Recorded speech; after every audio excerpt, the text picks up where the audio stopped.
Hello students, आज हमारा topic है पॉलीमिथाइल मेथा एक्राइलेट।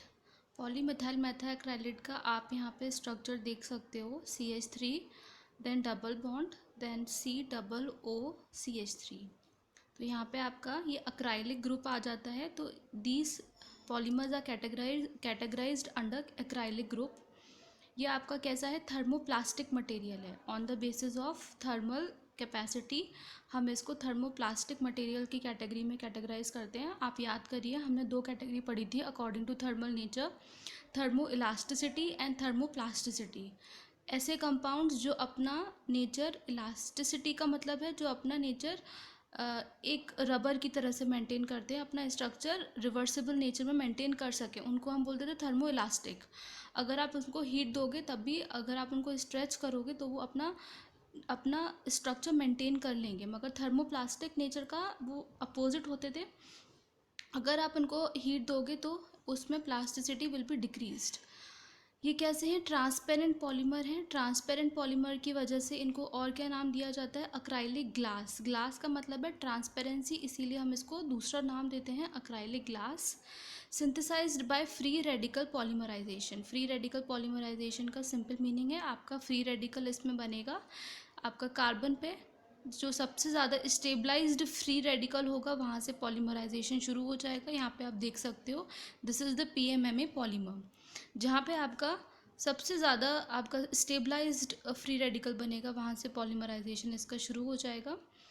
सिंपल, आपने इस वाले पूरे स्ट्रक्चर को रिवर्स ऑर्डर में लिखा हुआ है, अगर आप ध्यान से देखें तो। नेक्स्ट है इसका बहुत important point, highly biocompatible, 100% recyclable and non biodegradable. ये आपका किसी भी माइक्रोबियल एक्शन से बायोडिग्रेड नहीं होगा, नॉन बायोडिग्रेडेबल है, 100% रिसाइक्लेबल। रिसाइक्लेबल का मतलब है इसका स्ट्रक्चर आपका आफ्टर, अगर आपका यूज़ हो चुका है उसके बाद भी अगर आपको रिसाइकिल कराना है तो ये 100% रिसाइक्लेबल है। Highly biocompatible. बायोकम्पैटिबल का क्या मतलब है, ये आपका मेडिकल फील्ड में बहुत ज़्यादा कंपैटिबिलिटी शो करता है अकॉर्डिंग टू द सेल और टिश्यू स्ट्रक्चर, तो इसीलिए ये बायोकम्पैटिबल है। Light weight and superior toughness, इसकी टफनेस बहुत ज़्यादा है और लाइट वेट है। लाइट वेट की वजह से और सुपीरियर टफनेस की वजह से ये कहाँ पर यूज़ होता है, एयरक्राफ्ट्स में। For the construction of aircrafts, architecture में यूज़ होगा। लाइटनिंग और LED lights, automotives, transportation, medical and health care. Medical and health care आपका वही बायोकम्पैटिबल है, इसीलिए ये इसकी एप्लीकेशन हो गई। और एक और इसकी प्रॉपर्टी है, it is also UV stabilized. UV visible की लाइट में ये स्टेबल रहते हैं, डिग्रेड नहीं होते। Highly resistance to UV light and weathering, आपका वेदरिंग नहीं होगा, तो इसीलिए हाँ, इसीलिए बहुत ज़्यादा एप्लीकेबिलिटी देखी जाती है कंस्ट्रक्शन में, आर्किटेक्चर में, ऑटोमोटिव्स में एंड ट्रांसपोर्टेशन। इन मटेरियल्स में कोई भी वेदरिंग नहीं होगी, लाइट वेट रहेंगे, तो इजीली हम इसको यूज़ कर सकते हैं। आपका किसी भी कंस्ट्रक्शन में आप कोई भी इसमें डिवाइस बना सकते हो, ऑटोमोबाइल्स बना सकते हो। ट्रांसपोर्ट मैकेनिज़्म अगर लाइट वेट है तो आपका कम डीजल या फिर पेट्रोल खर्च होगा टू मेक देम कैरी। और लाइटनिंग और एलईडी लाइट्स में इसीलिए यूज़ होता है because of its transparent nature. Scratch resistant है, तो सारे के सारे इसके एप्लीकेशन जो इसके यूजेस हैं वही इसके एप्लीकेशन बन जाते हैं। स्क्रैच रेजिस्टेंस है। Moisture and water holding capacity, तो वाटर होल्डिंग कैपेसिटी भी इसमें शो होती है, मॉइस्चर रेजिस्टेंट भी है ये। तो ये आपके शॉर्ट नोट्स हो गए PMMA के। पॉलीमिथाइल मेथा अक्राइलेट, दिस इज़ द मेथा अक्राइलेट ग्रुप, और ये आपका है CH3 मिथाइल। आप यहाँ पे मिथाइल ग्रुप को रिप्लेस करके और भी कोई एल्काइल ग्रुप लगा सकते हैं।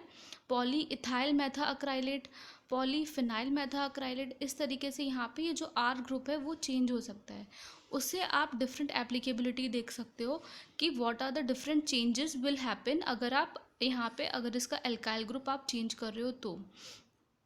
इस पे भी बहुत ज़्यादा रिसर्च हो चुकी है because these are thermoplastic materials, ये थर्मल रेजिस्टेंस हैं, इसीलिए अगर आपको इसको आइडेंटिफाई करना है तो आपको कौन सी मैकेनिज़्म, कौन सी टेक्निक यूज़ करनी पड़ेगी, दैट इज़ DTA और TGA।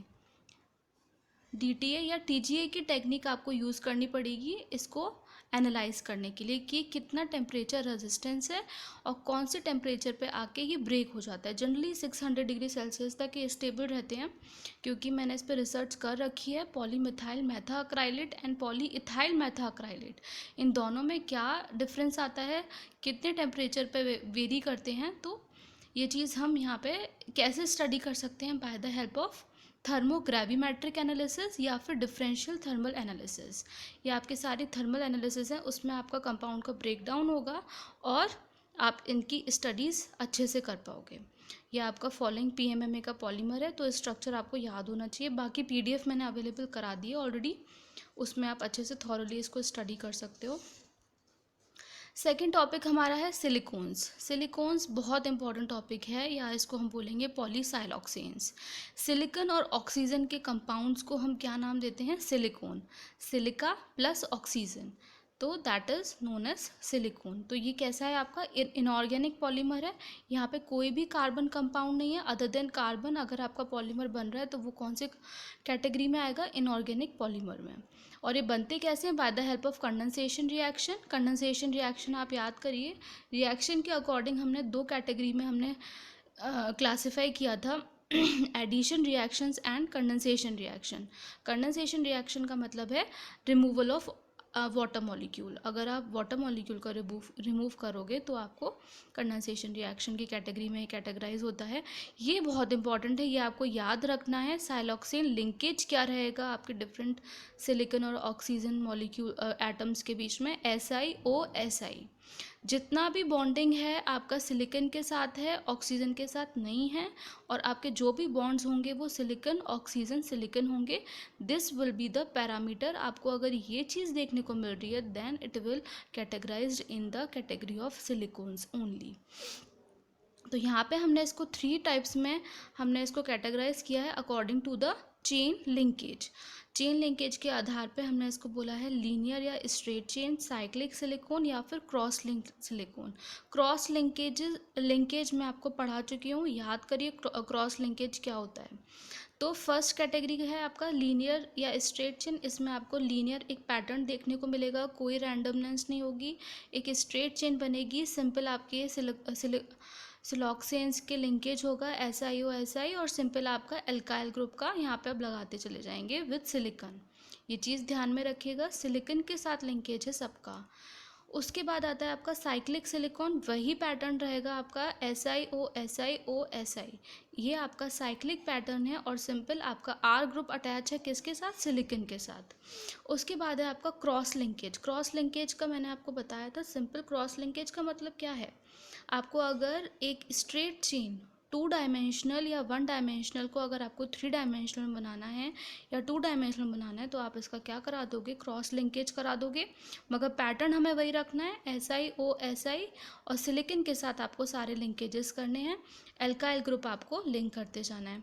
अब एल्काइल ग्रुप भी हो सकता है, अराइल ग्रुप भी हो सकता है, तो कंफ्यूज नहीं होना है, बस आप इसका पैटर्न देख लो और कैटेगरी में आप कैटेगराइज कर दो। ऐसे क्वेश्चंस भी बहुत सिंपल आ सकते हैं, तो इसको मेमोराइज करिएगा कि लिंकेज कौन सी बन रही है, और सिंपल एल्काइल या अराइल ग्रुप वो चेंज करके आपको कंफ्यूज कर सकते हैं, ठीक है।